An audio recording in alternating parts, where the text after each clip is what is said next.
खराबवाडीमध्ये मनोज धरांगे पाटील यांचं लगेच आता हे तालुक्यामध्ये आगमन होत आहे.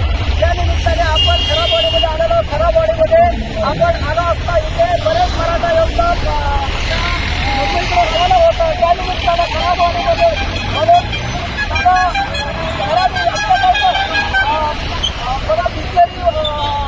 आणि फरसाण यांचं वाटप सेवा म्हणून हे मराठा बांधवांसाठी करत आहे. त्या निमित्तानं आपण त्यांच्याकडून त्यांच्या काही प्रतिक्रिया जाणून घेऊया. तर दादा, आता जे आरक्षणाला जे लोक चालले आहेत, जे मराठा बांधव चाललेले आहेत, तर तुम्हाला याबद्दल काय म्हणायचं?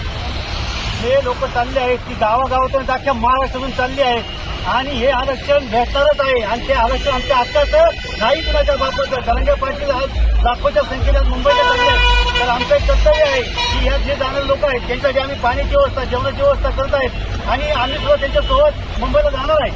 एक मराठा, एक मराठा. अरे आरक्षण आमच्या हक्काचं, अरे आरक्षण आमच्या हक्काचं. एक मराठा. तरी आज मराठा मुंबईमध्ये घुसणार, नाही घुसणार आणि आरक्षण हे घेऊनच येणार आहे. एक मराठा,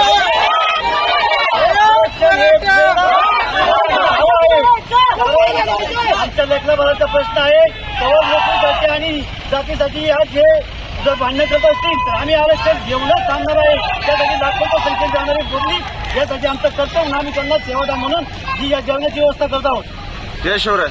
एक मराठा, एक दादा खराबी यांच्याकडनं, यांच्या मित्रपरिवाराकडून जे मराठा बांधव इथून मुंबईकडे जात आहेत त्यांच्यासाठी म्हणून तर होईना, पण इथे पाणी बॉटल किंवा इथे फरसाण त्यांची एक सेवा म्हणून ते वाटप करतायत. सर्व खराबवाडीवासी आणि खराबवाडी ग्रामस्थ यांच्या माध्यमातून मनोज दादांचं किंवा येणाऱ्या मराठा योद्ध्यांचं, मराठा कार्यकर्त्यांचं यांचं ते येथे तिथं स्वागत केलं जात आहे.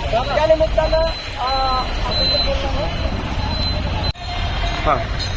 दिला तू घोषणा. एक मराठा, एक मराठा.